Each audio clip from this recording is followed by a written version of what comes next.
رسانه‌های قرقیزستان ویدیوی بیانیه‌های رهبران هیئت‌های حکومت تاجیکستان و قرقیزستان اوید به تعیین و علامتگذاری مرز دو کشور سیمومین یتیمو و قمچیبک توشیف درباره نتیجه ملاقات نوبتیشان را که روز 12 دکامبر سال 2023 در شهر بادکن دایر شد نشر کردند.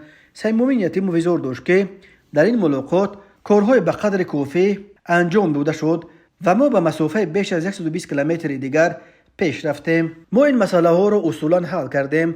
از سوی عمومی مرز دولتی تاجیکستان و قرقیزستان من و قمچیبک گفته می توانیم که الکی بیش از 90% مرز دولتی معین کرده شده است.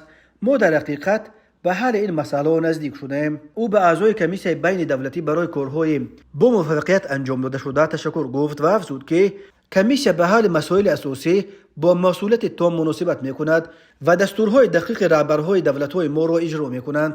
قمچیبک توشیف تا امروز مشخص شدن بیش از 90% مرز تاجیکستان و قرقیزستان را تصدیق کرد و افزود که قطعه‌های مشخص به زودی تعیین و علامتگذاری خواهند شد. همگی چند قطعه دیگر باقی مانده است که ما در مورد آنها نیز به زودی قرار را به انجام میرسانیم. تا انجام کار پیرامون تمام مرز دولتی همگی چند ملاقات دیگر لازم است.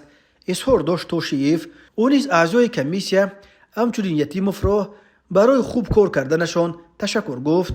در اول هفته روان پرزیدنت قزاقستان صادر جباروف ضمن بازدید از ولایت با تاجیکستان در مرز بادکن خبر داد که بشکک و دوشنبه الکی در بهار سال 2024 مذاکرات مرزی را به پایان خواهند رساند. جباروف گفت آنها قصد داشتند که این کار را الکی تا پایان سال 2023 به انجام برسانند، ولی مذاکرات مرزی تا پایان سال 2023 کمی طول کشید. با گذشت بیش از 30 سال از سقوط اتحاد شوروی از 970 کیلومتر مرز تاجیکستان و قرقیزستان تا کنون بیش از 300 کیلومترش همچنان تعیین و علامتگذاری نشده است.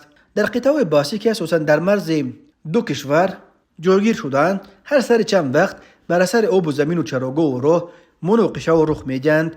این مناقشه و بعضاً به تیرپرانی ها می‌پیچند و باعث هلاکت مردم از دو طرف می‌شوند.